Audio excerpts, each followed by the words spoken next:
Hi, my name is Yona. I'm the after school leader at Field Teen Center, and today I'm going to be talking about the Gothic family drama What Big Teeth and whether or not you should read it. I'll be honest, this was not my cup of tea, but it's definitely somebody's. So my goal in making this video is to help you decide whether or not you might be that somebody.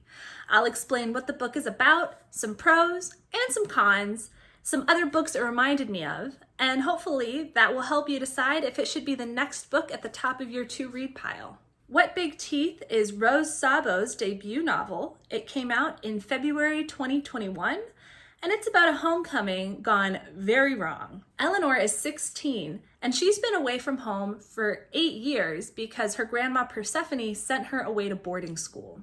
When she finally comes home for the first time, because she messed up at boarding school, her family isn't quite what she remembers, and she doesn't quite know what to do with them. To be fair, her family's pretty unusual. Her grandpa, cousin, and sister are all werewolves. Her grandma is a witch. Her mom is like a swamp thing. And there's also Arthur, whatever Arthur is. That's kind of a spoiler, so I'd better not say, but Arthur is an Arthur. He's a unique individual and also super weird. So Eleanor feels very much like she doesn't fit in, and also she's straight up scared of her family. Like, I repeat, werewolves who are growling at her because she sits the wrong way and looks like prey. Grandma Persephone dies, and her final words to Eleanor are that she needs to take care of the family because the family is understandably not very good at taking care of themselves. I repeat, werewolves. They're not so great at PR in the local town, and Grandma has spent a lot of her life making sure the family doesn't get themselves shot by an angry farmer. Now it's Eleanor's job. Eleanor is only 16, so she doesn't know how to do this job. And she decides to reach out to her other grandma, her grandmère, who lives in France and is kind and gracious enough to come all the way over to their giant mansion to move in with them for a while and help them sort things out, which is when things well and truly fall apart because grandmère is a completely different class of monster from the monsters that Eleanor already knows. And she'll have to choose between this other grandmother, her grandmère, who seems to be the only person who cares about her and supports her, and the family that she grew up with, who very quickly become completely opposed to grandmère. So that's the story you're walking into. Let's talk about some of the things it deserves praise for. First of all, Rose Szabo is non-binary. None of the characters in this story are identified as non-binary per se, but a lot of them are queer. There are at least 3 major male characters who romantically pursue another male character, and Eleanor also has some queer love in her backstory. So if you're looking for a queer representation in a dark fantasy story, there's quite a bit of it here. There are lots of monsters in the forefront as well. So if you like werewolves that feel like real, dangerous, earthy animal monster werewolves, there are 3 of them here who are often doing wolfy things and shoveling food into their mouth and just being generally uncanny. There's also some juicy tarot lore. So if you're interested in the occult or tarot, that plays a role in this story in some kind of fun ways. The entire vibe, I think, would appeal to a lot of people. It's this giant crumbly mansion with very lovingly described, weird dressers scattered with pearl combs and creepy family portraits, and the greenhouse that's full of magical poisonous plants.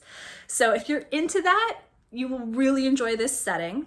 And I think that it's one of the biggest strengths of this book. And I really liked the prose in a lot of places. It was one of the first things that jumped out to me about this book. If you like love triangles, I've also got great news for you because there's a love pentagon happening here. There is one character who is incredibly alluring to all the other characters. So I guess this could be a pro or a con. It's not really my kind of thing in a story, but if you like a lot of love drama and characters fighting over the same love interest, boy howdy is there a lot of that happening here, so look forward to that. As for what didn't work as well for me, I had some problems with the pacing, and I wasn't super attached to any of the characters.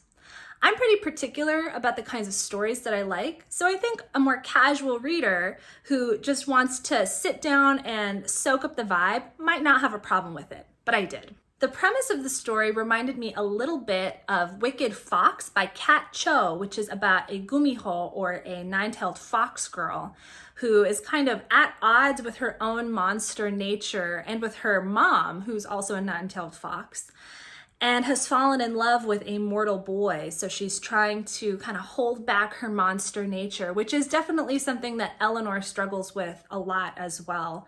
In fact, most of the characters here do. But if you liked Wicked Fox, you should definitely check out What Big Teeth, because I think that the tone and the character dynamics are kind of similar. The other story that it reminded me of, I mean, listen, there's werewolves. We're in the spooky, gothic, forested north of the country. There is a love triangle. I don't know what you want me to tell you. That's what it reminded me of. I do think that it's better written than Twilight.